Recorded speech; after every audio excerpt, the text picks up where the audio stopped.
फिर से एक और नई वीडियो लेकर आ गया हूँ। तो इस वीडियो में मैं आपको सी लैंग्वेज, सी प्रोग्रामिंग के बारे में बेसिक बताऊंगा। हम चैप्टर वाइज चलेंगे, स्टार्टिंग से पहला चैप्टर दूसरा चैप्टर से करते हुए चलेंगे। पहला चैप्टर के हम नोट्स पढ़ेंगे, मैं आपको समझाने की कोशिश करूंगा इजी से इजी लैंग्वेज में। समझने के बाद हम उसके कम से कम 15-20 प्रैक्टिस क्वेश्चन करेंगे, जिससे आप प्रोग्राम करते करते आपको, जैसे आप प्रोग्राम करते रहेंगे, प्रैक्टिकली करते रहेंगे, तो आपको समझ में लगभग 99% आपको समझ में आ जाना चाहिए आपको। तो हम खोलते हैं नोट्स।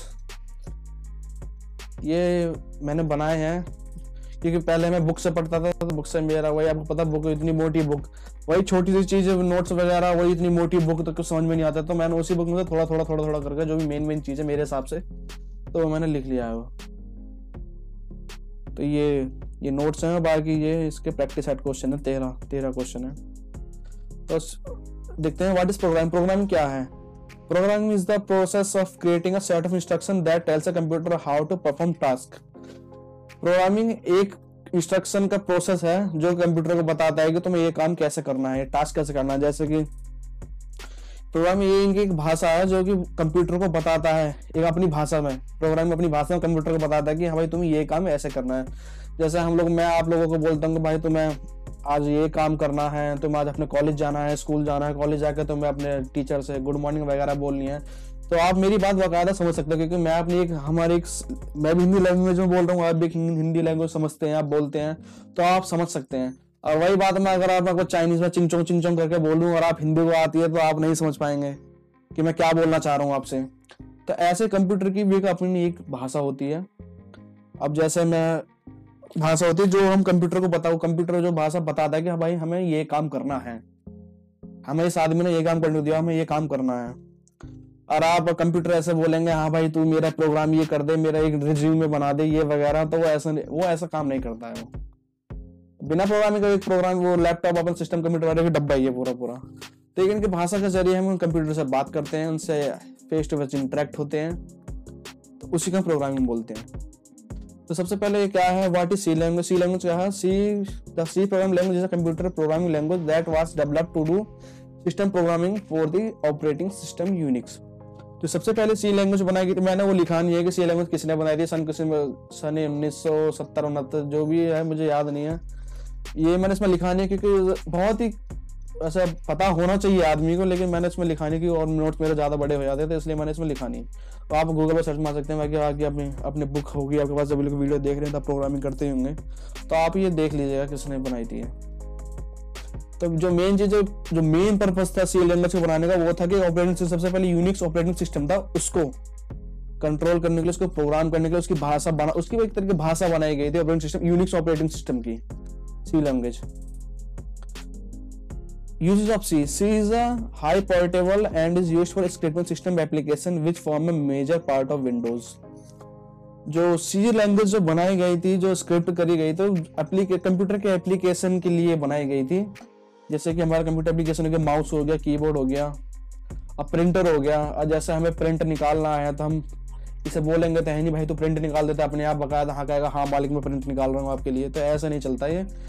तो एक भाषा है, अब इसके लिए हमें इस पर कंप्यूटर में डालना पड़ता है। जैसे हम यहाँ लिखेंगे प्रिंट का, हम दबाएंगे, जैसे कंट्रोल में पी कर देता हूँ इधर, ये अब प्रिंट करेंगे ऐसे। तो ये अपनी भाषा में अपनी एक लैंग्वेज में अपना ऑपरेटिंग सिस्टम में कोड करेगा, डिकोड करेगा जो भी इसकी लैंग्वेज है उसको, फिर वही लैंग्वेज जो अपनी भाषा में प्रिंटर को बोलेगा हाँ भाई ये हमें पेज हमें प्रिंट करना है। तो इन एप्लीकेशन के लिए सी लैंग्वेज बनाई गई थी। और कीबोर्ड में हम W दबाते हैं तो वहाँ W ऐसे नहीं लिखा हुआ, तो अपनी भाषा में W लिखता है वो, जो हमें दिखाई देता है स्क्रीन पर। अब दूसरा पॉइंट इसका, C is a general purpose programming language and can efficiently work on enterprise applications, games वगैरह, ग्राफिक्स। और सी लैंग्वेज का यूज गेम्स वगैरह, ग्राफिक्स कार्ड वगैरह, एप्लीकेशन, जो नए एप्लीकेशन आ रहे हैं, नए सॉफ्टवेयर वगैरह आ रहे हैं, जो नई आ रहे हैं, जैसे नए फोन आ रहे हैं वगैरह, मतलब जो भी नए प्रोडक्ट आ रहे हैं सॉफ्टवेयर से जुड़े हुए, तो उनमें यूज होता है सी लैंग्वेज। अब यूनिट 1 है जो हमारा, ये है वेरिएबल्स, कांस्टेंट एंड कीवर्ड्स। तो हम देखते हैं वेरिएबल्स क्या होता है। Variable is nothing but a name given to storage area that our program can manipulate. Variable एक नाम होता है, एक जैसे आपने 10th क्लास में पढ़ा होगा क्वाड्रेटिक इक्वेशन वगैरह, तो हम x की वैल्यू y निकाल, x की वैल्यू 5 2 3 5 जो भी रहती है उसको हम x से असाइन करते हैं, हम उसको बताते हैं कि जो 5 है वो एक x की वैल्यू हमने असाइन करी है।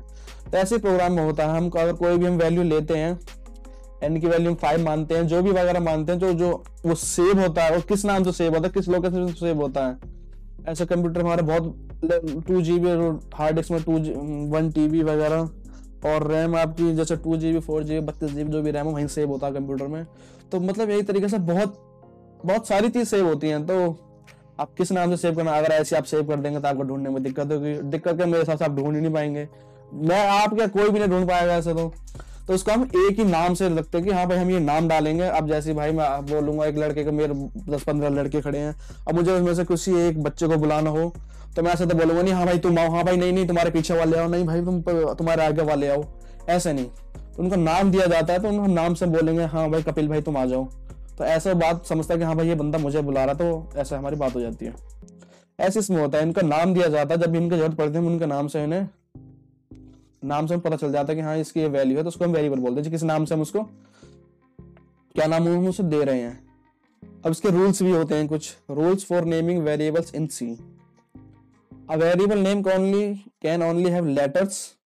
जब वेरिएबल होता है उनके नाम या तो स्टार्ट जो होता है या तो कैपिटल लेटर से होंगे, या स्मॉल लोअर केस लेटर या अपर केस लेटर से होंगे, या डिजिट एंड अंडरस्कोर से होंगे, कोई डिजिट होता है या फिर अंडरस्कोर से होंगे। और उसमें कोई कॉमा वगैरह ना, कॉमा मैंने एक स्पेस लिखना भूल गया, जैसे मेरा खुल गया, मैं कोड ब्लॉक में करता हूँ प्रोग्रामिंग। जैसे हमें कुछ लिखना है, इंट कोई भी हम वेरिएबल देंगे ऐसे, जैसे मैंने लिख दिया JCODE, मैं अपना चैनल का नाम लिख दिया जे कोडर, तो ये आपका चल जाएगा। लेकिन आप इसके बीच में अगर स्पेस दे देंगे तो कंपाइलर ऐसा समझ नहीं पाएगा, क्योंकि ये है ही नहीं उस लैंग्वेज में कि आप स्पेस दें। हाँ आप इसकी जगह अंडरस्कोर का यूज कर सकते हैं, ये तो ये अब वैलिड वेरिएबल है अब ये, तो उम्मीद आप समझ गए होंगे। जैसे ये एक हमने 5 से कर दिया, V को 2.2, C को ये हमारा कैरेक्टर हो गया, ये वाला ये हमारा, ये मैं आपको ये नीचे बता दूंगा ये। और नो कॉमास। और कॉन्स्टेंट्स क्या होता है? Constants refers to fixed values that the program may not alter during its execution. These fixed values are also called literals. Constant वो वर्ड्स होते हैं जिनकी वैल्यू फिक्स होती है। जैसे प्रोग्राम से पहले हम AS=2 लिखते हैं, तो उसके बाद भी वो एग्जीक्यूशन करने के बाद भी उसकी जो असाइन्ड वैल्यू होती है वो भी सेम ही रहती है, कांस्टेंट रहती है। कांस्टेंट मतलब आपको पता ही होगा, आपने 9, 10, 11, 12 में पढ़े होंगे कांस्टेंट। कांस्टेंट मतलब जिसकी वैल्यू चेंज ना हो, तो इसमें भी वही है, कांस्टेंट वही होते हैं। अब ये देखते हैं टाइप्स ऑफ कांस्टेंट्स। एक इंटीजर कांस्टेंट्स होते हैं, इंटीजर कांस्टेंट होता है 2, 8, -8, -12, ये इंटीजर कांस्टेंट मारते हैं। रियल कांस्टेंट क्या होता है, जिन्हें फ्लोट भी बोलते हैं, वो आगे आपको पता पड़ जाएगा। ये होता है 2.4, 5 और 3.4, जो पॉइंट वाली वैल्यू रहती है उन्हें हम रियल कांस्टेंट, फ्लोट कांस्टेंट बोलते हैं। कैरेक्टर कांस्टेंट ये होते हैं ABCD, कैरेक्टर आप समझते होंगे, ABCD अब जो भी जेड तक जो भी है आपका, ये हो गया। अब कीवर्ड्स क्या होते हैं? Keywords are reserve words in C. Keywords एक रिजर्व वर्ड होते हैं, मतलब जिनका मीनिंग जो भी है बोल सकते हैं, जिनका अर्थ पहले से ही कंपाइलर में होता है कि इनका मतलब ये होता है, ऑटो का मतलब ये होता है, कांस्टेंट मतलब ये होता है, इसका डबल का मतलब ये होता है, ये फ्लोट मतलब ये होता है। ये पहले से ही रिजर्व वर्ड होते हैं, जिनको बोल सकते हैं पहले से इनकी वैल्यू सेव रहती है कंपाइलर में। और सी प्रोग्रामिंग में ये सिर्फ 32 कीवर्ड होते हैं। There are 32 keywords in C. देख लीजिए, auto, break, case, char, constant, आप ये देख लीजिएगा, मैं आपको ये लिंक दे दूंगा, वहां से पूरा आप नोट्स ले सकते हैं, डाउनलोड कर सकते हैं। तो अब हम आते हैं पहले प्रोग्राम के। पहला प्रोग्राम हम बनाते हैं,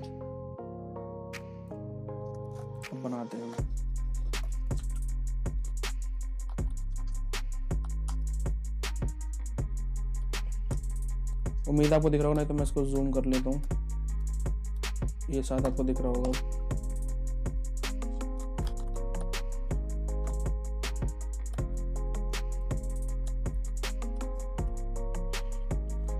मैं लिख देता हूँ वेलकम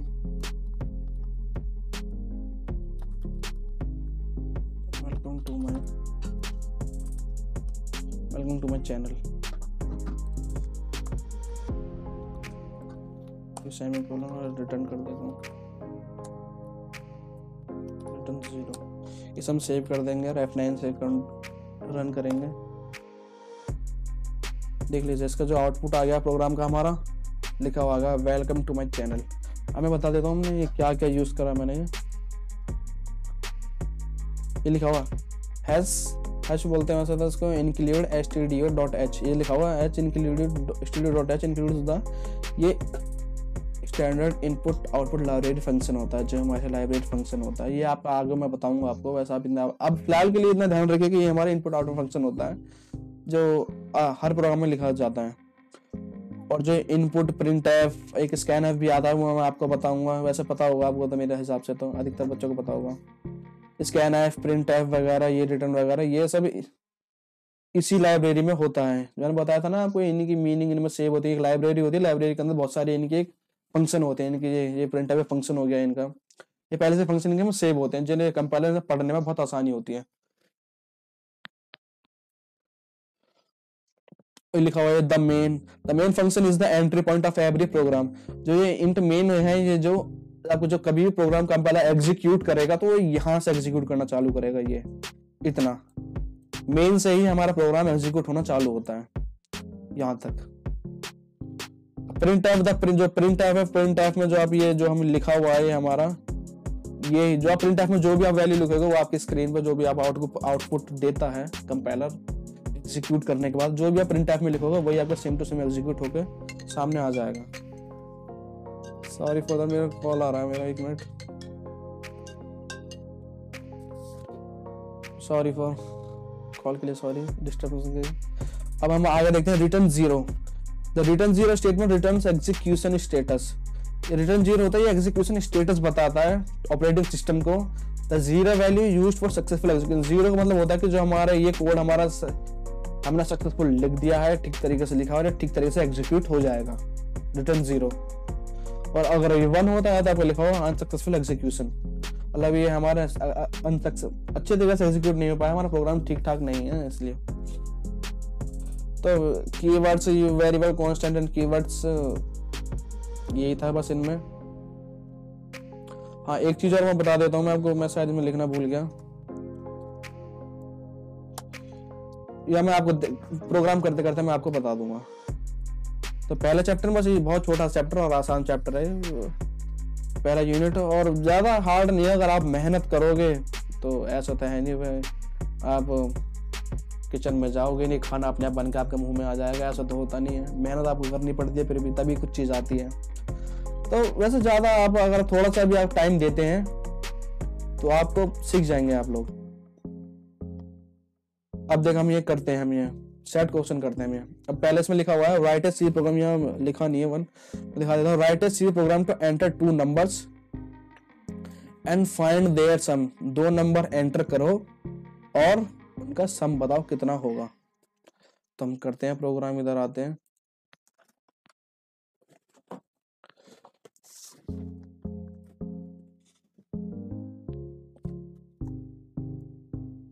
डिलीट कर देता हूँ।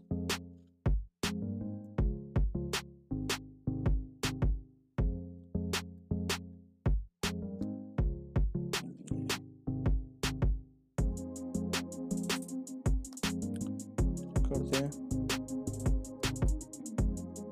लाइब्रेरी फंक्शन लिखते हैं हम इधर। अब यहाँ हमें पता है, फिर हमें इंट मेन लिखना है। अब हम प्रोग्राम लिखेंगे, तो हमारा प्रोग्राम क्या था हमारा, write C program to enter 2 number हमें देने हैं और उनका समय हमें पता लगना चाहिए। तो हम क्या करेंगे हम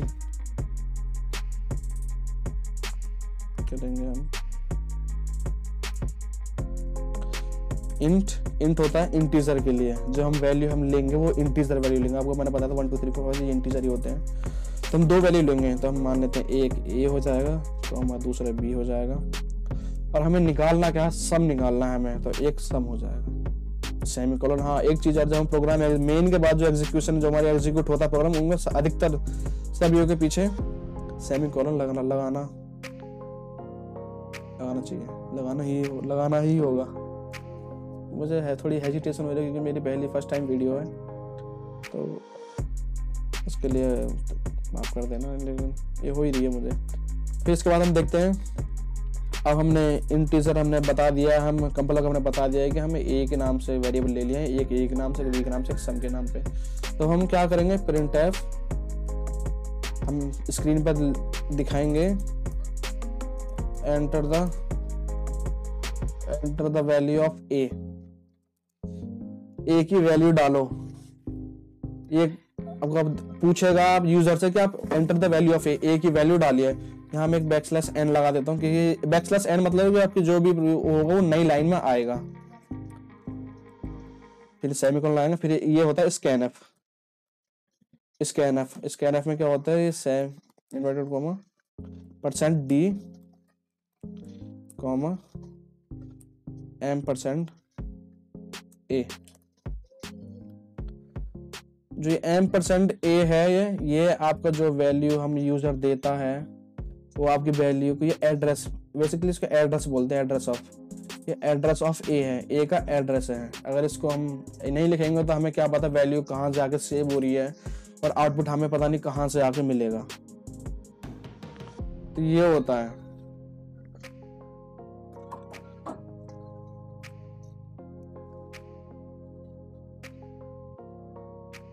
तो ये इसके करने के बाद हम सेमीकोलन लगाएंगे, फिर दोबारा प्रिंट एफ, अब लिखेंगे हम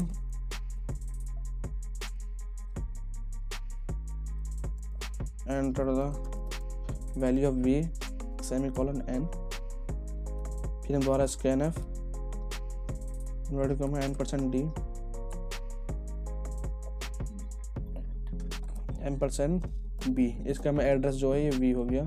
अब हमें क्या करना है, उसका सम निकालना है। तो हम क्या लिखेंगे, सम इक्वल्स टू, सम होता है हमारा a प्लस b, फिर सेमीकोलन। अब हमें प्रिंट कराएंगे, प्रिंट f, अब हमें लिखेंगे the sum of given is %d, और हमारा ये किसकी वैल्यू साइन हो रही है, हमारी सम, ये लिखा हुआ है हमारे सम ही तो आ रहा है +b। चाहे तो हम यहाँ लिख सकते हैं a+b भी लिख सकते हैं आप, वही आएगा इधर आपका आंसर। हम रिटर्न करते हैं, सक्सेसफुली हमारे कोड हमारा हम लिख चुके हैं पूरा। अब हम इसको रिटर्न करेंगे, कंपाइलर का कंट्रोल सेव करेंगे। अब इसे मैं रन करूँगा तो ये मेरा मतलब कोई कोड एरर नहीं आया। तो हमारा भी पूछ रहा है एंटर द वैल्यू ऑफ ए के मैं वैल्यू डाल देता हूँ 5, वैल्यू ऑफ बी डाल देता हूँ 4। तो आप देख सकते हैं the sum of the given number is 9, sum of जो हमारा है वो 9 आ गया। तो हमने ये लिखा था, तो a+b, चाहे तो आप यहाँ सम लिख सकते हैं, जो सम जो असाइन वैल्यू होगी सम का, जो हमें डिफाइन करा गया, हमने यहाँ पहले से डिफाइन कर दिया है इसको, सम इक्वल्स टू a+b। और एक चीज a+b, फिर Ctrl+S करेंगे, फंक्शन +F9 डालते हैं 1 + 2, the sum of given number is 3 आ गया। और जो कंपाइलर हमारा प्रोग्राम एग्जीक्यूट करता है वो लाइन बाय लाइन करता है, पहले यहाँ से करेगा, फिर यहाँ से करेगा, फिर ये ऐसे करके नीचे तक आएगा। रिटर्न 0 मतलब मैंने बात को बताया, कंपाइलर समझ जाएगा हाँ भाई इनका कोड यहाँ तक कंप्लीट हो चुका है यहाँ तक, अब ये वापस ऊपर जाएगा और आपके लिए आउटपुट लेके आएगा। तो ये होता है। तो हमने पहला ये कर दिया, हम दूसरा करेंगे, write a C program to enter length and breadth of rectangle and find its perimeter.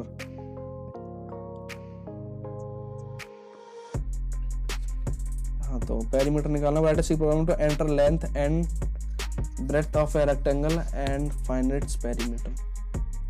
तो अब हम क्या करेंगे, इतना मैं काट लेता हूँ क्योंकि मैं बार बार लिखना नहीं चाहता इसे।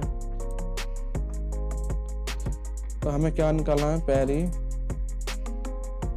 पेरीमीटर निकालेंगे हम लोग। और फिर हम वही पूछेंगे यूजर से, हम यहाँ कर देते हैं लेंथ एंड ब्रेड्थ, ये भी किसी का और आसानी होगी, length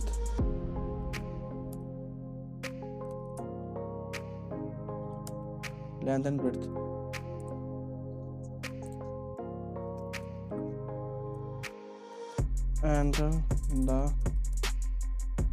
enter the length of rectangle, यहाँ मेरी स्पेलिंग गलत हो गई है,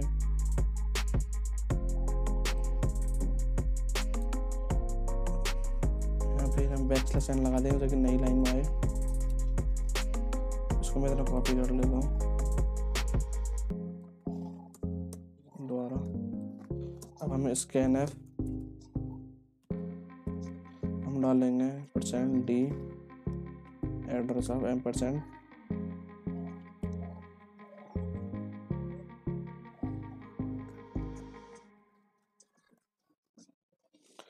डालेंगे हम स्कैन एफ %,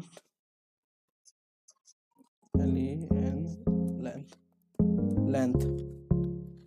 फिर यही हम यहाँ इसके लिए नीचे लिखेंगे scan F %d address of %, ये होगा हमारा ब्रेड्थ।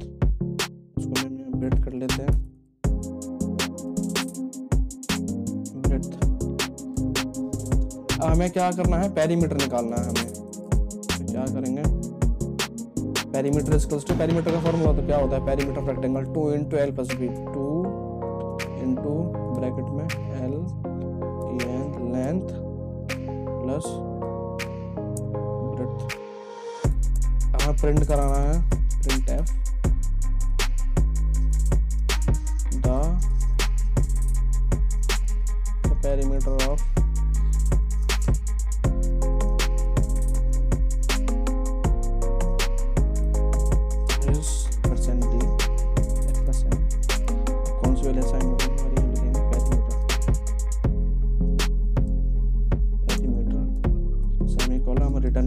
रिटर्न 0, इसे सेव करेंगे, इसे रन करेंगे। अब देखते हैं, enter the length of rectangle मैं 5 डाल देता हूँ, लेंथ ऑफ रेक्टेंगल 4 डाल देता हूँ। अभी देख लीजिए हमारे पेरीमीटर रेक्टेंगल 18 आ गया। l 2 × l + b, तो ये 5 + 4 9 हो जाएगा, 9 × 2 9 2 18। अब देख लीजिए हमारा पेरीमीटर रेक्टेंगल निकल आ गया हमारा। ठीक है, दूसरा प्रोग्राम। अब तीसरा प्रोग्राम क्या है हमारा, write a C program to enter length. एक चीज, ये प्रोग्राम मैं भूल गया तो मैंने करा ही नहीं था, मैंने सीधा यही कर दिया, इसको हम अब लास्ट में करेंगे। Write a C program to enter length and width of rectangle and find its area. अब हम ये एरिया निकालेंगे, हमने इसमें पेरीमीटर निकाला था, अब हम इसमें एरिया निकालेंगे। तो हमें क्या करना है, पेरीमीटर की जगह हम यहाँ एरिया कर देंगे। तो पेरीमीटर की जगह फिर हम यहाँ दोबारा एरिया कर देंगे। एरिया का फॉर्मूला क्या होता है, l × b। तो करेंगे हम len लेंथ × ब्रेड्थ। तो सब वही है, बस हमने बस फॉर्मूला चेंज कर दिया और ये कि यहाँ में लिख देंगे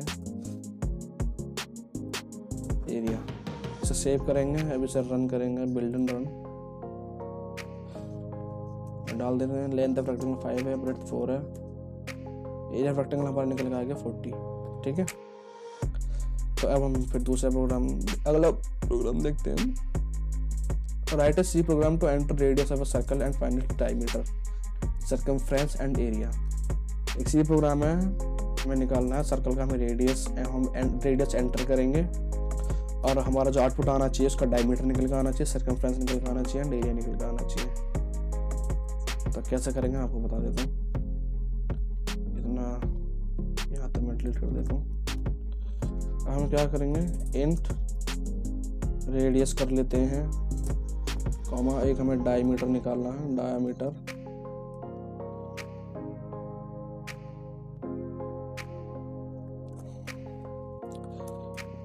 जो हम रेडियस देंगे हमारे इंटीजर वैल्यू होगी। मैंने आपको बताया था जो फ्लोट वैल्यू होती है, रियल वैल्यू जो होती है, जो पॉइंट वाली वैल्यू होती है, उसको हम फ्लोट लिखेंगे।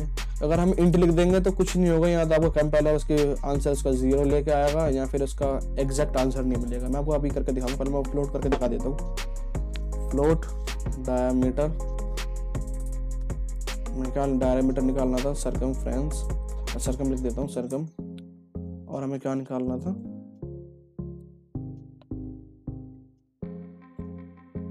डायमीटर निकालना, सर्कम निकालना और एरिया निकालना था हमें, कॉमा एरिया निकालना था। तो हम क्या करेंगे, print F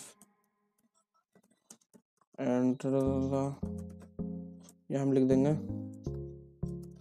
enter the radius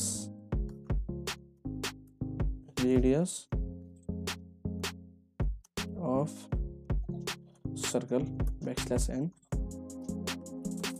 इसके एन करेंगे से %d m% ए रेडियस। अब हम इसका डिफाइन करेंगे कि हमें क्या क्या निकालना है। तो डायमीटर निकालने के लिए फॉर्मूला क्या है, diameter equals to radius upon में radius divided by 2 semicolon. Diameter निकालना था। अब सर्कम हमें निकालना है, सर्कमफ्रेंस। सर्कम का हमारा क्या होता है 2 इंटू पाई की वैल्यू हमारी कितनी होती है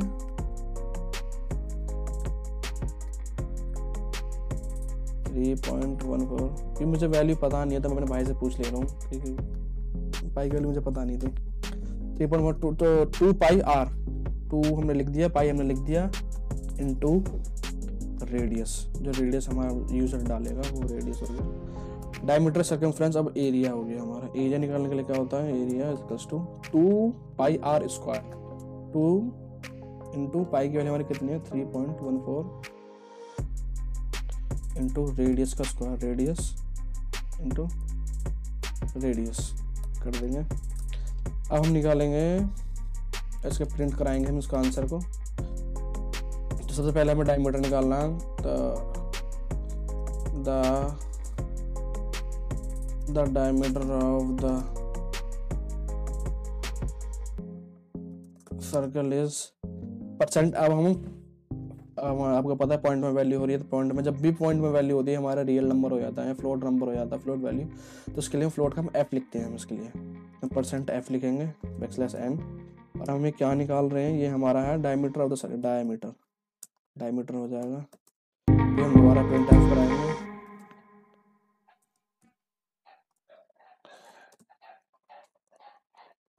the circum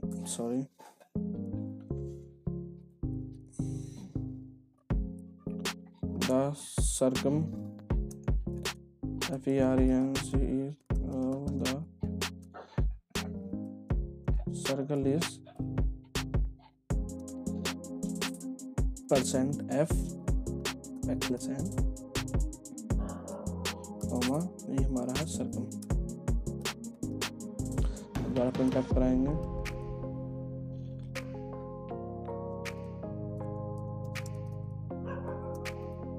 The area of the circle is %f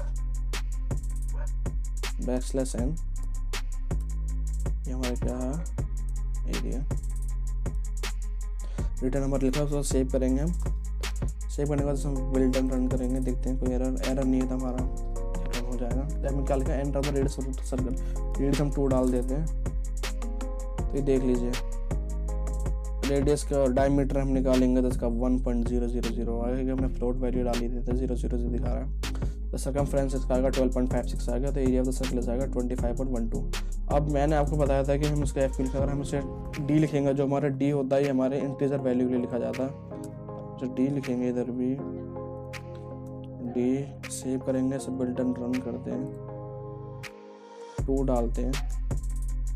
देख लीजिए diameter of the circle is 0, the circumference of the circle is पता नहीं क्या आएगा ये। तो मैंने आपको बताया था कि एग्जैक्ट रन नहीं पाता, एग्जैक्ट वैल्यू नहीं आएगी, कंपाइलर से हम समझ नहीं पाएगा, इसलिए हम %। तो हमने ये हमारा अगला प्रोग्राम क्या है, कैलकुलेटर हमने यहाँ तक 7 तक कर दिए। बाकी आप लोग ट्राई कीजिए इसको, इन प्रोग्रामों को। और आपको नहीं होता है तो आप मुझे कमेंट में करके बताइए, मैं आपको फिर इसके अगले एक वीडियो बना दूंगा और आपको मैं ये पूरे सॉल्व करके दिखा दूंगा। क्योंकि सारे प्रोग्राम मैं कराऊंगा तो फिर आप क्या करेंगे, आप खुद से, आपको तो प्रैक्टिस करने के लिए होना चाहिए ना कुछ। तो आप ये प्रोग्राम ट्राई कीजिए, ज़्यादा हार्ड नहीं, इनका फॉर्मूले ये कंपाउंड इंटरेस्ट का फार्मूला लगाना है, फिर इसकी वैल्यू हमें ऐसे प्रिंट करा देनी है, ऐसे इसमें ही है, ठीक है।